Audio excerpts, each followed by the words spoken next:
Subject కి ఒక teacher ఉంటారు, అన్ని సబ్జెక్టులు నన్ను చదవమంటారు. ఇంత చిన్న బుర్రలో అన్ని ఎలా నింపాలి?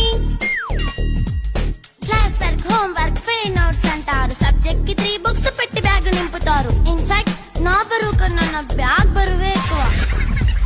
క్వశ్చన్లు, ఆన్సర్లు, సర్ప్రైజ్ టెస్టులు అన్ని దాటుకొని మళ్ళీ స్కూల్ వాన్ ఎక్కేసి అమ్మయ్య ఇక ఇంటికి వచ్చేస్తామనుకుంటే మార్క్స్ తక్కువ వస్తే చెయ్యాలి అసైన్మెంట్. రిపోర్ట్ కార్డ్ చూపిస్తే ఇంట్లో ఉన్న పనిష్మెంట్. హోమ్ వర్క్ చేయమంటూ మమ్మీ చంపుతుంటుంది. ట్యూషన్ టైం అయిందని డాడీ తరుముతుంటాడు. డాన్స్ క్లాస్ కి వెళ్ళమని తాతయ్య తిడతాడు. స్నాక్స్ తిని వెళ్ళమని నాన్నమ్మ ఆపుతుంది. ఇక అన్నీ అయిపోయాక కాసేపు టీవీ చూద్దామంటే మమ్మీ ఎంట్రీ ఇచ్చింది. బెడ్ ఎక్కమంది. చిన్న నాప్ తీసేలోపు తెల్లారిపోయింది.